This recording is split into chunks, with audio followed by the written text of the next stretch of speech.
नमस्कार दोस्तों, मैं अभिनव सिंह आ चुका हूँ फिर से YouTube के नंबर 1 एजुकेशन प्लेटफॉर्म आकाश विजन एकेडमी पर फिर से आप सभी लोगों के लिए लेकर इंग्लिश ग्रामर का एक महत्वपूर्ण टॉपिक जो है दोस्तों वॉइस। आज पढ़ाएंगे आपको वॉइस एकदम बेसिक से और इसका कंसेप्ट आज क्लियर हो जाएगा दोस्तों। बने रहिएगा वीडियो के अंत तक, वॉइस को एकदम समझाएंगे अच्छे से। चलिए स्टार्ट करते हैं आज की इस वीडियो। इसमें है क्या, आप लोग को आज पढ़ना है वॉइस। वॉइस आपको पता है, एक होता है एक्टिव वॉइस, दूसरा होता है पैसिव वॉइस। इनमें आपको दो वॉइस आपको पढ़ना है दोस्तों। एक्टिव वॉइस को जो पैसिव वॉइस में रिफॉर्म करते हैं वही आपको पढ़ना है। यहाँ पे है क्या, यहाँ पे वन साइड रूल्स होते हैं। मेन फार्मूला क्या होता है, एक्टिव के लिए जो फार्मूला है वो है subject plus verb plus object. कोई भी एक्टिव सेंटेंस यदि आपको मिलेगा तो उसमें पहले क्या रहेगा, सब्जेक्ट रहेगा, फिर वर्ब रहेगा, फिर ऑब्जेक्ट रहेगा। एंड अगर पैसिव के लिए वही चीज हो जाएगा तो वो क्या बदल जाएगा, ऑब्जेक्ट सबसे पहले आ जाएगा, सब्जेक्ट के स्थान पे ऑब्जेक्ट, फिर जो हेल्पिंग वर्ब आ जाएगा वो, उसके बाद वर्ब का हमेशा कौन फॉर्म बनेगा, थर्ड फॉर्म। वर्ब का हमेशा थर्ड फॉर्म बनता है पैसिव वॉइस में। उसके बाद जो सब्जेक्ट है बाई प्लस सब्जेक्ट आ जाएगा। ये आपको समझाया जाएगा भी इस वीडियो में, ठीक है। अच्छा, अब टेंस वाइज फॉर्मेट क्या है, जो टेंस वाइज फॉर्मेट है इसमें आपको यह भी ध्यान रखना है जो हेल्पिंग वर्ब होता है ये टेंस के अनुसार बदलता है।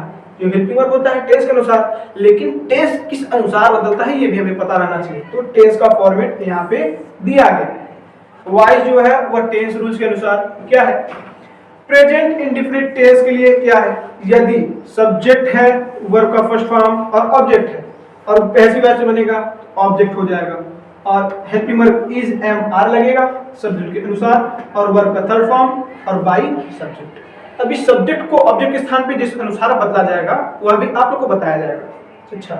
अच्छा, प्रेजेंट कंटिन्यूअस का किस अनुसार है, अगर सब्जेक्ट है इज एम आर है, वर्ब आईएनजी और ऑब्जेक्ट है, तब उसको जब बदलेंगे हम पैसिव वॉइस में तो ऑब्जेक्ट हो जाएगा is am are plus being plus verb third form plus by subject, ठीक।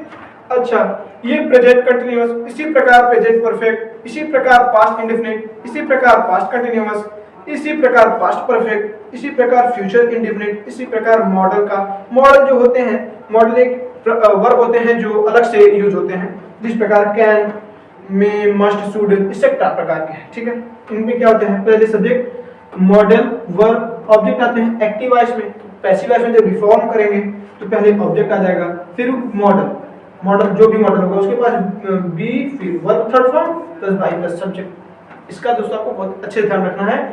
इस स्क्रीन का आप स्क्रीनशॉट ले सकते हैं, स्क्रीनशॉट ले लीजिए, और इसके बाद हम लोग चलते हैं अगले पेज की तरफ जहां पे और भी कुछ छोटे छोटे नियम आप लोग को बताए जाएंगे। अगला जो है वो है यहाँ पे प्रोनाउन चेंज। प्रोनाउन चेंज मतलब जो कर्ता होता है, जो सर्वनाम होता है, उसका चेंज किस प्रकार किया जाएगा, यहाँ पे उसी का फॉर्मेट है। आई को बदलते हैं जब सब्जेक्ट के अनुसार तो मी में जाएगा, वी को बदलेंगे किस में जाएगा, वी को बदलेंगे तो दोस्तों अस में जाएगा, वी को बदलेंगे तो अस में जाएगा,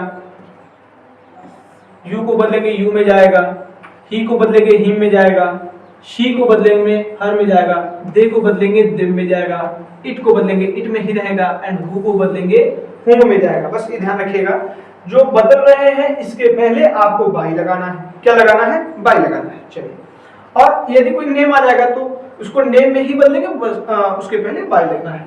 अच्छा, अब voice one example direct format है यहाँ पे। अब वन एग्जाम्पल टेंस वाइज यहाँ पे दिया गया है। चलिए देखते हैं कैसा है।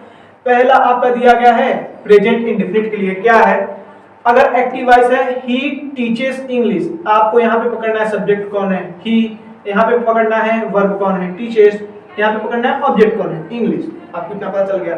आपको अब ये देखना है कि क्या हो जाएगा, पहले आ जाएगा ऑब्जेक्ट, पहले क्या आ जाएगा ऑब्जेक्ट, सब्जेक्ट के स्थान पे इंग्लिश होगा, खत्म बात। उसके बाद आपको देखना है टेंस कौन सा है। यहाँ पे टीचर से पता चल रहा है कि सब्जेक्ट के साथ वर्ब जो हेल्पिंग वर्ब है उसका साथ यस लग रहा है। हमको तुरंत ध्यान में आता है कि वो प्रेजेंट इंडेफिनिट टेंस है। प्रेजेंट इंडेफिनिट टेंस किसमें बदला था दोस्तों, प्रेजेंट कंटीन्यूअस मतलब इज एम आर में। यहाँ पे जब इज एम आर में बदल गया तो इंग्लिश यहाँ पे सिंगुलर माना जाएगा। जहां सिंगुलर मानेंगे तुरंत इज लगाएंगे। इज लगाने के बाद हमने ये भी कहा था हर एक पैसिव वॉइस में वर्ब का थर्ड फॉर्म बनेगा। वर्ब का थर्ड फॉर्म जब बनेगा तो टीच का थर्ड फॉर्म होता है टॉट। अब ये ध्यान रखिए, यहाँ पे जो ही है सब्जेक्ट, इसको उठा के ऑब्जेक्ट के स्थान पे जब भेजेंगे तो ही हिम में बदलेगा, लेकिन उसके पहले किसका यूज होगा, बाई का, मतलब उसके द्वारा। एक हमारा पैसिव वॉइस बन चुका है। इसी प्रकार और सेंटेंसेस का या टेंसेस का अनुसार हम लोग बनाते हैं। इसका है जैसे she is reading a book, यहाँ पे सब कुछ पकड़ना है। यहाँ पे सब्जेक्ट कौन है, सी, यहाँ पे इज क्या है, हेल्पिंग वर्ब, जिससे हमें पता चल रहा है कि इसका टेंस कौन सा है। इज हो गया तो दोस्तों आप कमेंट कीजिए कि इसका टेंस कौन सा हो सकता है। मैं कुछ टाइम दे रहा हूँ आप लोग कमेंट करिए इसका जो टेंस होगा कौन सा होगा, मैं आगे बढ़ता हूँ तब से। अब इसका जो पैसिव वॉइस होगा, a book is being read by हर। अगर अभी तक आप लोगों को नहीं समझ आया तो मैं बता दूं कि जो टेंस है ये हो जाएगा प्रेजेंट कंटीन्यूअस टेंस। जब प्रेजेंट कंटीन्यूअस टेंस हो जाएगा तो आप लोग को पता है प्रेजेंट कंटीन्यूअस टेंस का जो पैसिव वॉइस बनेगा वो प्रेजेंट कंटीन्यूअस प्लस बीइंग लग जाएगा। जहां बीइंग लगा तुरंत अ बुक ऑब्जेक्ट है उसको उठा के सब्जेक्ट के स्थान पे भेज दिए भैया। उसके बाद प्रेजेंट कंटीन्यूअस रहेगा प्लस बीइंग लग जाएगा, इज लग गया, बीइंग लग गया, खत्म काम। उसके बाद वर्ब क्या है हमारा, रीड। वर्ब यहाँ पे क्या है, रीड, लेकिन हमको रीड का कौन फॉर्म लगाना है, थर्ड फॉर्म लगाना है। थर्ड फॉर्म लग गया भैया, खत्म काम। उसके बाद सी को ऑब्जेक्ट के स्थान में भेजेंगे तो सी को किसमें बदलेंगे, देखिए यहाँ पे सी को हर में भेज दिए, लेकिन उसके पहले क्या लगा दिए, बाई, काम खत्म। हमारा दो पैसिव वॉइस बन चुका है। इसी प्रकार आप सभी को देख सकते हैं, नोट डाउन कर सकते हैं किस प्रकार है। तीसरा है प्रेजेंट परफेक्ट टेंस, ठीक है। चौथा है पास्ट इंडेफिनिट टेंस। पांचवा है पास्ट कंटीन्यूअस टेंस। छठा है पास्ट परफेक्ट टेंस। अगला है फ्यूचर इंडेफिनिट टेंस और अगला है मॉडल एंड इंपरेटिव सेंटेंसेस का भी ये सब बनता है। आपको टेंसेस को ध्यान में रखने हैं कि प्रेजेंट इंडेफिनिट रहेगा प्रेजेंट कंटीन्यूअस में उतर जाएगा, प्रेजेंट कंटीन्यूअस रहेगा प्रेजेंट कंटीन्यूअस प्लस बीइंग में उतर जाएगा, प्रेजेंट परफेक्ट रहेगा प्रेजेंट परफेक्ट कंटीन्यूअस में उतर जाएगा। इसी प्रकार पास्ट के साथ है, पास्ट इंडेफिनिट रहेगा पास्ट कंटीन्यूअस में उतर जाएगा, पास्ट कंटीन्यूअस रहेगा पास्ट कंटीन्यूअस प्लस बीइंग में उतर जाएगा, पास्ट परफेक्ट रहेगा पास्ट परफेक्ट कंटीन्यूअस में उतर जाएगा। लेकिन अब अगर फ्यूचर इंडेफिनिट आ गया तो वो फ्यूचर परफेक्ट में बदलेगा, और फ्यूचर कंटीन्यूअस आ गया तो फ्यूचर परफेक्ट कंटीन्यूअस में बदलेगा। इसको आप गांठ बांध के याद रखिएगा और इसको आप लोग नोट डाउन जरूर कर लीजिएगा कॉपी कलम से, ठीक है। अब इसका आप लोगों को अपने से करना है, एक्टिव और पैसिव बनाना है। आप लोग ध्यान रखिएगा, आपको पैसिव देखना नहीं है और अपने अनुसार एक्टिव वॉइस को लिख करके इसको अपने से बनाना है। जैसे मैं एक और उदाहरण बता देता हूं, I have done the work. I क्या हो गया, सब्जेक्ट, पता हो गया भैया। डन क्या हो गया, वर्ब। द वर्क क्या हो गया, ऑब्जेक्ट। अब हमको पता है वॉइस बनाते समय पहले ऑब्जेक्ट को सब्जेक्ट के स्थान पे करते हैं और सब्जेक्ट को ऑब्जेक्ट के स्थान पे हो गया, फिर टेंस चेंज करते हैं, हेल्पिंग वर्ब चेंज हो गया, वर्ब का थर्ड फॉर्म हो गया, ठीक है, खत्म। अच्छा, आई have done the work, the work पहले आ जाएगा, द वर्क कर दिए, काम खत्म। उसके बाद क्या कर रहा है कि टेंस देखो, टेंस कौन है, आई हैव डन, मतलब हमको पता चल गया प्रेजेंट परफेक्ट टेंस है। अब प्रेजेंट परफेक्ट टेंस किसमें बदलेगा, प्रेजेंट परफेक्ट कंटीन्यूअस में। लग गया हैज बीन। अच्छा, अब कहेंगे भैया यहाँ पे हैव बीन था, हैज बीन क्यों लगा, हैज बीन इसलिए लगा कि ये जो द वर्क है, द वर्क जब सब्जेक्ट के स्थान पे आया तो सब्जेक्ट के अनुसार ही हेल्पिंग वर्ब लगेगा। अब सब्जेक्ट यहाँ पे जो द वर्क है वो द वर्क क्या है बबुआ, द वर्क जो है वो सिंगुलर है, सिंगुलर जहाँ रहेगा हैज बीन लगाएंगे हम लोग। उसके बाद वर्ब का थर्ड फॉर्म डन होता ही है, और आई को जब बदलेंगे ऑब्जेक्ट में तो उसको क्या हो जाएगा, बाय मी, खत्म। बहुत अच्छा। अब अगला देखते हैं, अगले तरफ चलते हैं, past indefinite tense. Past indefinite tense मतलब इसमें आप लोग को सिंपल सेंटेंस बनाने को दिया जा रहा है। Ram wrote a letter, Ram wrote a letter. Ram क्या है, सब्जेक्ट, रोट क्या है, राइट का सेकंड फॉर्म, मतलब पास्ट इंडेफिनिट टेंस का सिंपल सेंटेंस, और अ लेटर क्या है, ऑब्जेक्ट। आप लोगों को पता है पैसिव वॉइस बनाते समय पहले ऑब्जेक्ट आता है, उसके बाद क्या आता है, हेल्पिंग वर्ब आता है, जिससे हम लोग क्या पकड़ते हैं, टेंस। ध्यान रखिएगा, हेल्पिंग वर्ब से हम लोग क्या पकड़ते हैं, टेंस पकड़ते हैं। उसके बाद सब्जेक्ट ऑब्जेक्ट के स्थान पे जाता है, अ लेटर पहले आ जाएगा, अ लेटर पहले आ जाएगा, काम खत्म भैया। अब यहाँ पे पास्ट इंडेफिनिट टेंस है, कौन में बदलेगा, पास्ट कंटीन्यूअस में, तुरंत वाज और वर्ब दिमाग में आना चाहिए।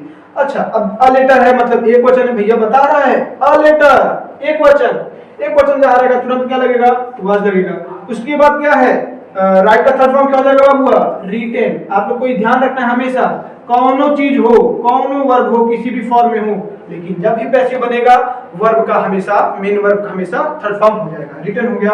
अब राम है तो बाई, राम में हमने बदल। इस प्रकार पास्ट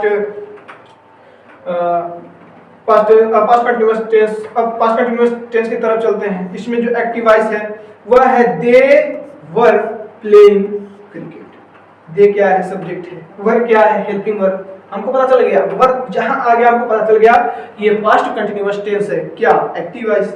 अब इसी का पैसिव वॉइस बनेगा तो उसके एक कदम आगे बढ़ जाइए। पास्ट कंटिन्यूअस किसमें है, उसमें बढ़ जाएगा पास्ट कंटिन्यूअस प्लस बीइंग। बहुत अच्छा। अब पास्ट कंटिन्यूअस प्लस बीइंग बन गया तो इसमें हम लोग बनाते हैं ऑब्जेक्ट को पहले कर दें, ऑब्जेक्ट को पहले कर दें, क्या हो गया, क्रिकेट हो गया, आ गया भैया। अब पास्ट कंटिन्यूअस प्लस बीइंग, तो पास्ट कंटिन्यूअस का तो लगेगा वाज, वाज क्यों लग रहा है, क्योंकि एक वचन है, क्रिकेट्स नहीं है, क्रिकेट है, ठीक है, तो वाज लग गया। उसके बाद past continuous plus being, being लगा दिया भैया। अब प्ले क्या है, वर्ब, प्ले क्या है, वर्ब। वर्ब का हमेशा कौन फॉर्म लगेगा दोस्तों, थर्ड फॉर्म। वर्ब का कौन फॉर्म लगेगा, थर्ड फॉर्म। उसके बाद दे, दे को जब बदलते हैं सब्जेक्ट के अनुसार ऑब्जेक्ट के स्थान पे, तो दे को बदलते हैं हम लोग बाई देम में, खत्म काम। अब आप लोगों के लिए 3 छोड़ा जा रहा है, पास्ट परफेक्ट का, फ्यूचर इंडेफिनिट का और मॉडल्स का, इंपरेटिव सेंटेंसेस का। 3-4 है, 1 2 3 4 है। आप लोग अपने से करिएगा। मैं पैसिव वॉइस आप लोग को नहीं देखना है, बिना पैसिव वॉइस को देखे आप लोग को करना है। इसका आंसर आप लोग को कमेंट करके बताना है, ठीक है। 1 2 3 और यहाँ पे भी है, एक हो गया ये, ठीक है, 2 3 4। चलिए ये चारों आप लोग को अपने से करना है कमेंट में। और अगर वीडियो पसंद आए तो लाइक जरूर करिएगा।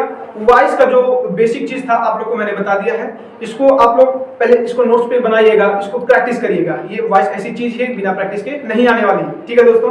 तो चैनल पे नए हैं तो सब्सक्राइब भी करिएगा, चैनल पे जाके सभी वीडियोस को विजिट करिए। और दिल से आपको दिल से धन्यवाद, क्योंकि आप वीडियो को अंत तक देखें, ठीक है। फिर मिलते हैं अगली वीडियो की तरफ।